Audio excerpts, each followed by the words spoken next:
elle est un peu particulière, les conditions de jeu, il fait chaud, etc. Je sais pas. Comment c'était l'Arabie Saoudite, quoi? Ok, je vais vous donner un petit cours alors.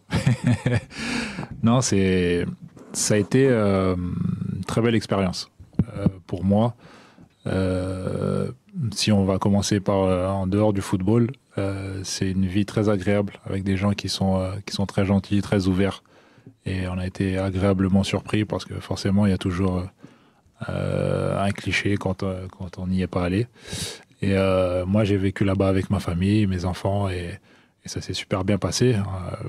Mes enfants ont pu, pour la première fois depuis, depuis le début de ma carrière, entre guillemets, j'ai pu les laisser sortir, aller jouer avec des amis ou faire des sorties. Et voilà, je savais qu'il n'y allait pas avoir de problème parce qu'en termes de sécurité là-bas, c'est très safe. Donc ça a été très agréable. Et puis, comme je l'ai dit, les gens ont été très gentils, nous ont très bien accueillis. Après, pour ce qui est de football, je pense que bah voilà, c'est encore en cours de progression. J'estime que bon, quand tu joues les grosses équipes, forcément, c'est toujours plaisant parce qu'il y a beaucoup de monde au stade. Et puis, il y a certains clubs, bon, tu vas jouer et puis il va y avoir personne dans le stade. Donc, ça fait un peu bizarre. Il fait très chaud. Donc, au début de saison et à la fin, c'est assez compliqué à gérer. Du moins, le corps est mis à l'épreuve. Donc, c'est assez compliqué. Mais après, comme j'ai dit, ça reste une belle expérience. Voilà. Après, ça s'est passé comme ça s'est passé. Pour moi, j'estime que ça s'est très bien passé, que ce soit sur le football ou en dehors. Donc voilà. Pierre-Emerick, tu parlais tout à l'heure avant du De Zerbi Ball. Est-ce que justement Roberto De Zerbi, ça a été un critère, aussi un critère principal, le fait que Roberto De Zerbi soit coach de l'OM, est-ce que ça a été un critère principal selon toi? Oui, bien sûr, ça a été un critère principal et déjà l'année dernière. Alors, je vais pas dire que j'ai fait mon choix sur un coup de tête. Là, quand je suis parti, c'était très compliqué. J'ai passé, je pense, 2 semaines avec le coach. Et bon, voilà, en voyant ce qu'il proposait à l'entraînement déjà dans les 2 premières semaines, bon, bah, je savais très bien qu'il allait se passer quelque chose. J'avais eu un petit peu ça à l'époque avec Mikel Arteta, qui m'avait convaincu de rester à Arsenal à l'époque. Et voilà, j'ai retrouvé un petit peu cette même chose-là. Donc c'est pour ça que oui, c'est forcément un critère très important qui soit là. Et puis, comme je l'ai dit, il m'a pas lâché. Il a continué à me chambrer parce que j'étais parti. Mais bon, voilà, je lui ai dit que maintenant j'étais revenu. Et voilà, je pense que maintenant on va faire du bon boulot.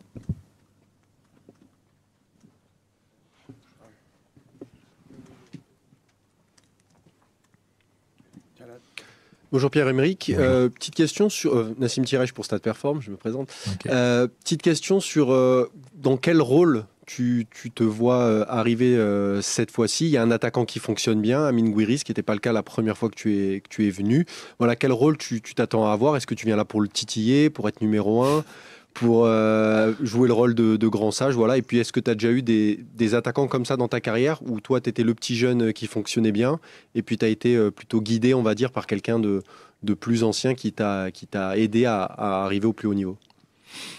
Oui, bien sûr. Bah déjà, je pense que quand on est compétiteur, on vient pour s'imposer. Mais après, comme j'ai dit, quand je suis arrivé à Arsenal, tout le monde pensait que j'étais là pour remplacer Alexandre Lacazette. Et au final, on a été l'un des meilleurs duos sur les saisons qu'on a joué ensemble.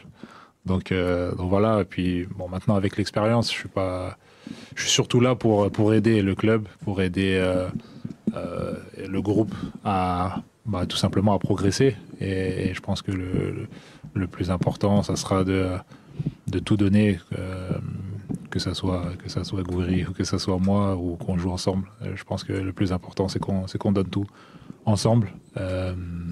Après, oui, pendant ma carrière, je pense que j'ai déjà eu ça, puisqu'à l'époque, à Saint-Etienne, c'est Brandao qui arrive. Et bon, moi, je jouais déjà titulaire. Et il venait de l'OM, d'ailleurs. Et bon, ça m'a boosté, on va dire. Et puis, surtout d'avoir quelqu'un qui vient, je pense, voilà, qui a un nom, qui est, entre guillemets, une réputation, bah, forcément, ça booste. On a envie de donner, surpasser. Et je pense que c'est le but. Quand il y a de la concurrence, c'est voilà, d'avoir ce boost d'énergie pour se dire, bon, bah, ok, je vais tout faire pour être le meilleur et apporter le meilleur pour l'équipe.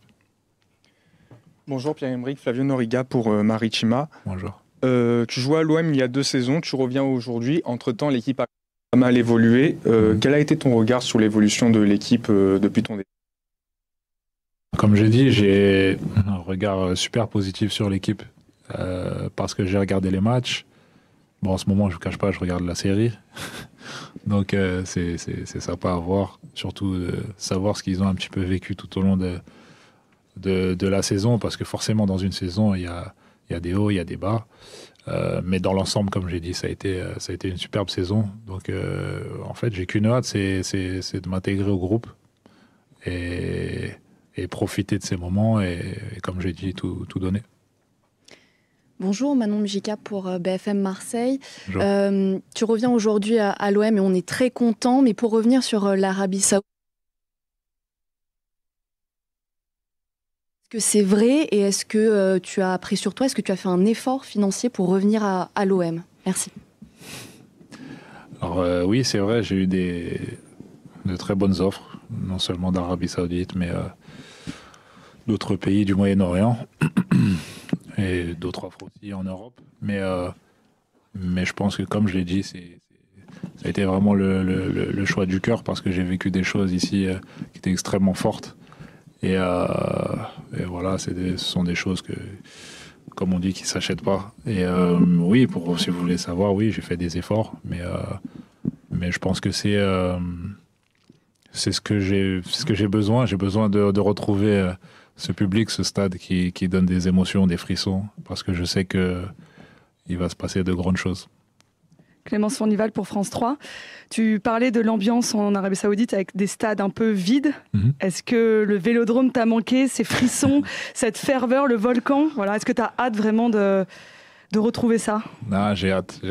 C'est totalement ça. Et sincèrement, j'ai hâte déjà d'être à demain, parce que demain, il y a un match. Et juste de retrouver l'atmosphère.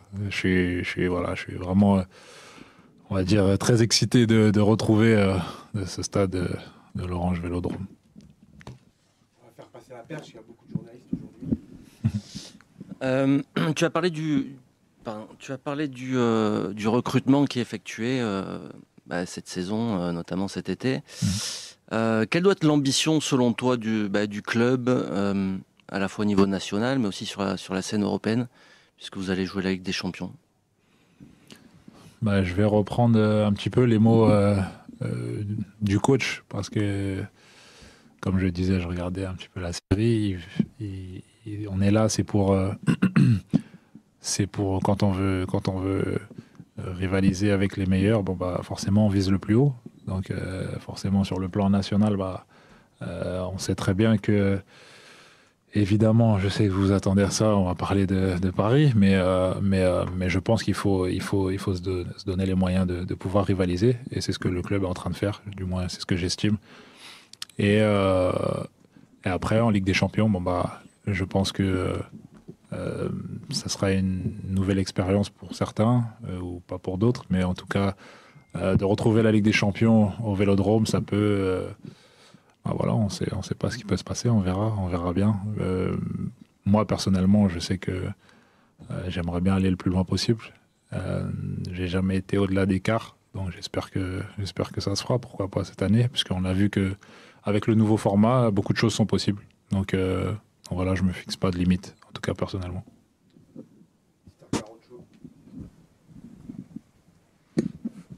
Ouais, donc pour revenir sur les ambitions, la saison où tu étais à Marseille, il y a eu 3 grosses désillusions. L'élimination au 3e tour contre préliminaire, pas de qualification européenne et une demi-finale de Coupe d'Europe perdue. Donc forcément, est-ce que ça donne envie de montrer que ce groupe-là est capable de faire mieux, quoi. Ouais, bien sûr. Je pense que il y a un petit côté revanchard. De toute façon, ça a été ça tout au long de ma carrière, un petit peu. Donc ouais, j'espère aller plus loin avec ce groupe, du moins j'estime, au vu de la saison qu'ils ont faite. Et avec les nouveaux éléments, je pense qu'il y a moyen de faire de belles choses. Donc c'est ce que j'espère en tout cas. Pierre-Emerick, quelle a été la part d'importance de la qualification en Ligue des Champions dans ta venue et qu'est-ce que tu as pensé de cette nouvelle version de la Ligue des Champions? Est-ce que ça t'a donné encore plus envie de la jouer ou c'est la Ligue des Champions, c'est la même chose? Bon, on va dire que c'est la Ligue des Champions, c'est la même chose, c'est la même musique. Bon, ils l'ont modifié un petit peu, mais pour moi, ça reste pareil. Après, est-ce que ça a joué ou pas? Je pense pas, sincèrement, même si on devait jouer que le championnat ou que l'Europe, je pense que l'Europa League, pour le coup, ça n'aurait pas été un problème, du moins pour moi, perso. Pierre-Emerick, je vais te demander, depuis ton départ, on a vu Léo Balerdi prendre de plus en plus de responsabilités aussi dans cette équipe. Est-ce que c'est un potentiel, je veux dire, que tu soupçonnais justement quand tu étais à l'OM, de voir justement Léo prendre ses responsabilités sur et en dehors du terrain? Oui, je pense. Et je pense que je l'ai déjà dit, peut-être sûrement pendant que j'étais ici. C'est quelqu'un qui m'a toujours impressionné depuis que je suis arrivé. C'est quelqu'un qui a une force de caractère, d'autant plus que, s'il me semble bien, la saison avant celle que j'arrive, ça a été une saison assez compliquée pour lui. Et donc dès le départ, j'avais compris déjà son état d'esprit, sa personne, et tout au long de la saison, déjà, il nous avait fait une belle saison, je trouve. Et il prend de plus en plus de responsabilités, et c'est une très bonne chose, parce que elle a cette force de caractère, souvent atypique chez les Argentins, et c'est une bonne chose. Moi, c'est quelqu'un que j'apprécie énormément, avec qui je suis resté en contact, même quand je suis parti, donc très content pour lui. Pierre-Emerick, Ryan Van Mokran, pardon. Bonjour. Bonjour. Je voulais vous poser une petite question sur l'effectif de l'OM. Depuis tout à l'heure, vous dites que ça a joué aussi le fait de voir un peu cette saison qui a été belle. À quel point ça a joué justement le fait qu'il y ait des joueurs de stature un peu internationale comme Rabiot par exemple, comme Højbjerg qui sont arrivés. Est-ce que vous vous dites, voilà, j'ai envie aussi moi d'être un cadre de ce vestiaire? Est-ce que c'est quelque chose qui vous a motivé? Oui, bien sûr. Quand on voit des noms, mais non seulement l'implication qu'ils y ont mis quand ils sont arrivés au club, je pense que ça peut que donner envie de tout simplement donner l'exemple. Et moi, comme j'ai toujours dit, je suis un mort de faim, donc je vais dans le même sens qu'eux. Et je pense que c'est un petit peu le but. Je pense que à mon âge, je peux apporter mon petit bout d'expérience, donc ça sera avec plaisir de le faire. Bonjour, Stéphanie Friedman pour M-Provence. Bonjour. Je voulais te demander quel avait été l'accueil de tes camarades, joueurs. Alors l'accueil a été très bon, c'est très bien passé. Notamment aussi avec Amin Harit, parce que je m'entends très bien, et d'ailleurs on s'était vu à la fin de saison dernière, parce qu'il était passé voir la finale de Coupe du Roi en Arabie Saoudite.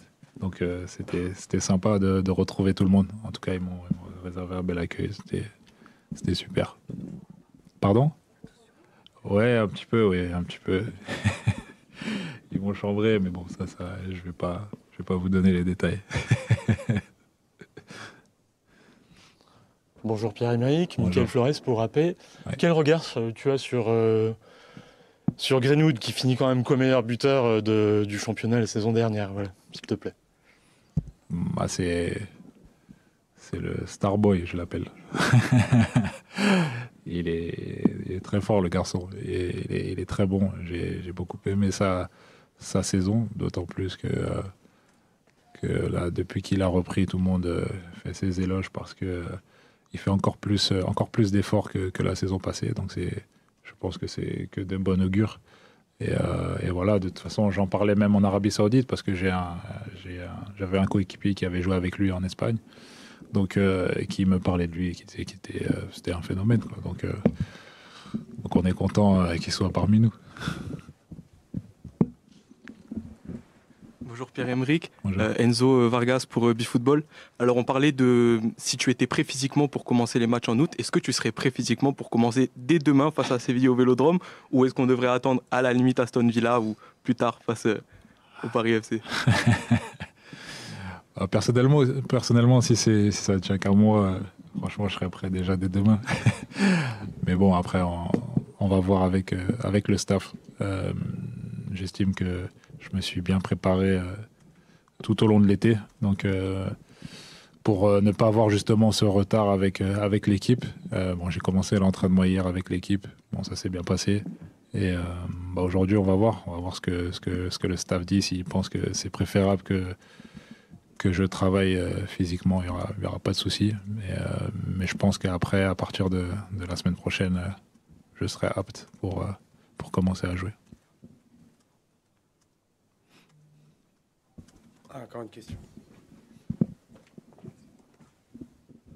Je voulais savoir quelle était l'image de l'OM en fait en Arabie Saoudite. Est-ce que tu as rencontré des supporters marseillais là-bas? Oui, il me semble que j'en ai croisé. D'ailleurs, c'était au tout début de saison. Donc il y en a quelques-uns. Et puis aussi des joueurs qui aiment beaucoup le club là-bas. Et d'ailleurs, j'ai un collègue qui est venu visiter le Vélodrome cet été. Donc voilà, pour vous dire que oui, il y a des supporters de l'OM même en Arabie Saoudite.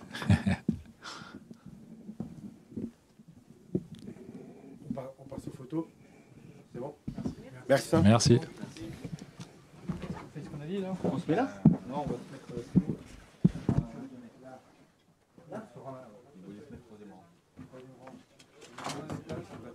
Je me mets debout, je reste assis. Debout, je pense. C'est bien, on peut dire. Ouais, ça marche. On va peut-être baisser le. Il n'y a pas de maillot? Tu seras numéro combien?